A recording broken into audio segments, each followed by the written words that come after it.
the social impact of energy efficiency mortgages. My son Viggo is 8 years old, and yesterday when I packed my bags, he's asking, "So, Dad, where are you going?" And I told him, "I'm going to London." And he's like, "Is Tottenham playing? Are you going over to watch football?" I said, no, it's something different. I'm going to a meeting. And he's, "Why are you going to a meeting?" I started thinking a little bit. And it kind of made me realize part of my presentation could easily start with my son Viggo. In all honesty, I told him, I'm being part of something very big, something that is pioneering the way we use energy in houses. The reason that's important is that you are going to have to live on this earth long after I'm gone, and long after all these people that are doing this are gone, but they're also trying to do this so that you can be here, so that we can all be here in a sustainable way. And that is the first message. I think, at least in myself, it gave me some inspiration to do this. I want to thank you, Luca, for having me here.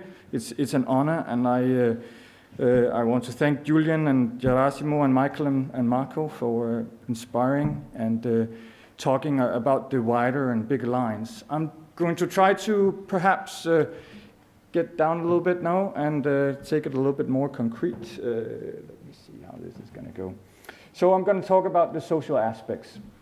This was really, this came about because Luca and I and Jenny were talking, and we're talking about, okay, so energy efficiency investments, that must make your house worth more. And it should also make you less susceptible to going bust. And it kind of made us think there must be more to this, more to it. Maybe it also makes you more resilient to swings in the market. Everybody's talking about when interest rates are going up, but why are we not talking about when energy costs are going up? At the same time, more ideas sprung out. Hey, is it easier to sell a house with an EPC of A than it is to sell a house with an EPC of F? Perhaps. Could be. Maybe there are some incentives there for consumers. And that was really the idea. Consumers need incentives to invest in this. So that's the inspiration for this. I don't think I'm going to tell you anything you didn't know already or had a feeling. But I'm going to put a few numbers to sort of back it up, and that's what we're going to do. So in all reality, it's all really just about the cost of energy, and there's a price to it, and there's a consumption to it. Sorry, I'm an economist, so that's how it goes. Yeah. I couldn't find the numbers going further back, but it's the oil price, and it has been going up and down. Maybe not so much lately, but okay, energy costs can swing. Perhaps not so much to the consumer. These are for Danish consumers.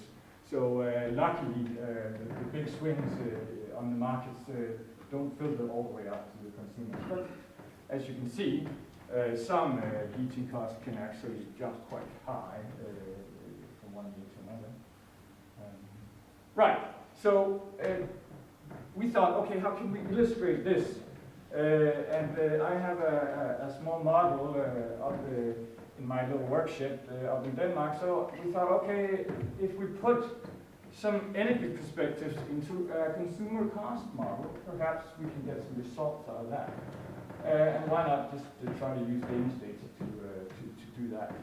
So that is what it's really all about. And I don't think you're going to learn enough, but I hope I can inspire you to do more and to go about these things and think about these things in perhaps slightly different ways.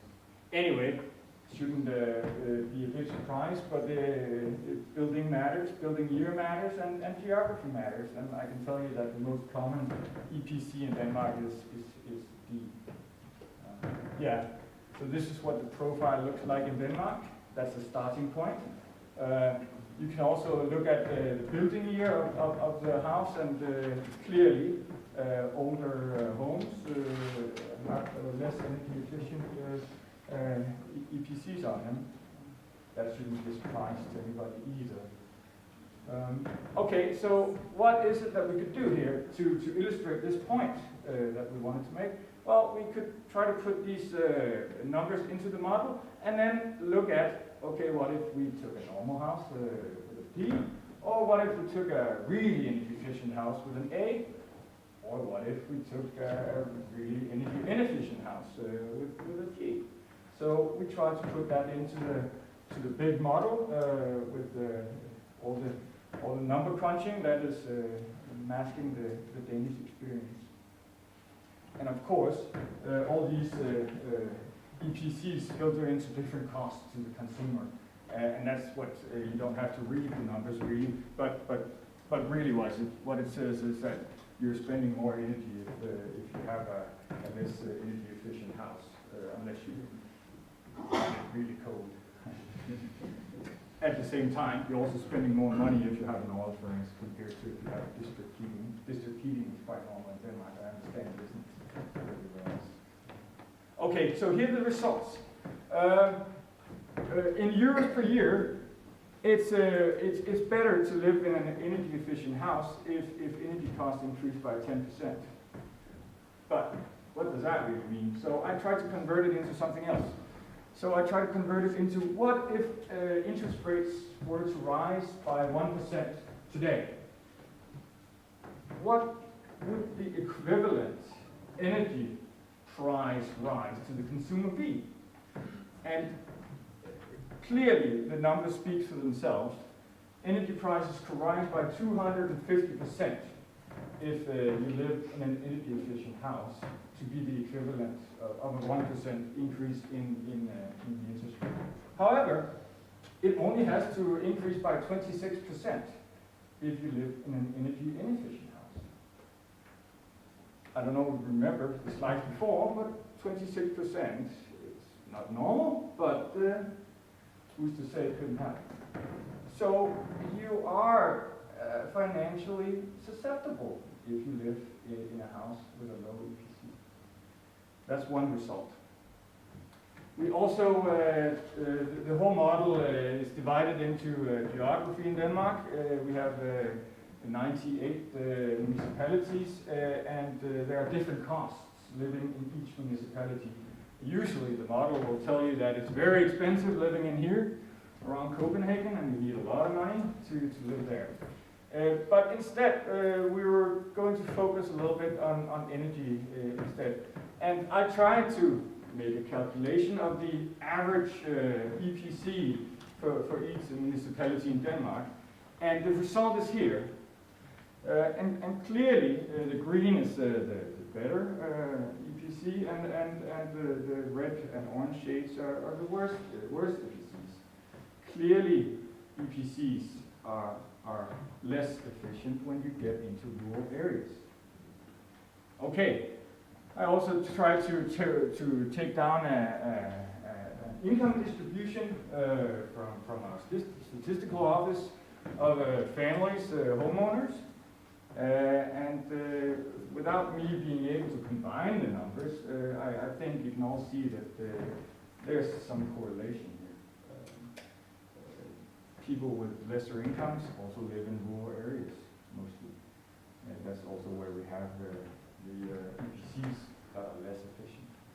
Okay, so that also means that as a share of your fixed cost as a family, you spend more money on energy when you live in a rural area.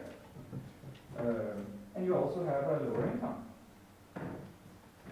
Okay, let's stress test that by a 10% increase in energy costs. And here's the results. I'm not trying to tell you how much it costs. I'm just trying to illustrate to you that the ones that will have the biggest impact on their private economy are the ones living up here on the outskirts with the lowest incomes. I think that is something that's worth taking into what we're doing here going forward. We can also we can aim to get EPCs of A or better for everybody, but we also have to take into consideration that where the biggest impact would be is actually with the low-income families that live in areas that are probably fighting other structural factors in the housing market as well.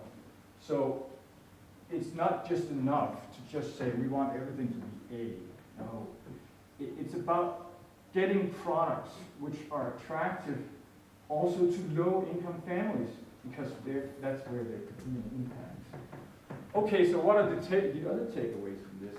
Is, of course, not only do you improve the value of your house when you invest in energy efficiency, you also become less prone to swings in market prices. It's like fixing your interest rate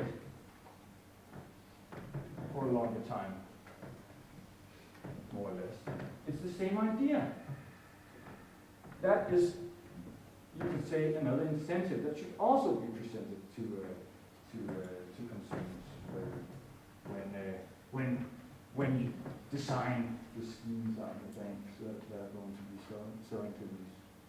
So those are the sort of like the main takeaways, and the idea about this whole social profiling is that we can't just think about getting everything AAA or A, EPCA.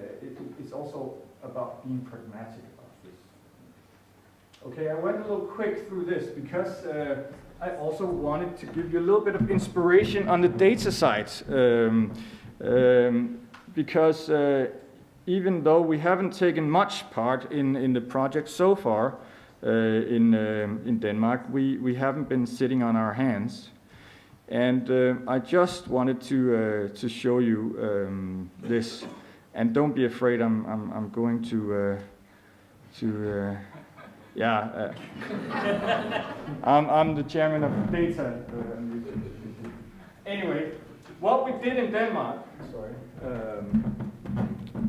is that we set up a way to compile data. We haven't analyzed the data yet, but we need data to understand things. What this is trades, house trades over the past year. You can see when it was traded. You can see how big it is, which municipality it's in, even which postal code is in. You can also see the price of the first listing on the house. You can see the price on the last listing of the house. And you can also see what the price of the house were when it was sold. In addition, and now I have to probably scroll a little bit, you can see various other things, and you can also see the EPC of the house. The idea here is to get some data for future reference. We don't have enough yet to analyze it, but we have to start building systems so that we can obtain this knowledge that we really need. Okay, I hope that this will show you that it's easier to sell a house with a high EPC. You have to take a lesser price cut when you negotiate. Wouldn't that be great? I mean, if I was a commission, I would be looking at something like this. Because those are the things that could actually motivate why energy efficient mortgages is also risk reducing to normal consumers. We're not there yet with data, but we're trying to establish something that could actually shed some light on this. I know that you should take care of a million other things, but I think it's also just important to establish some data to begin with, so that we have the chance to move forward. Thank you very much, Jutta.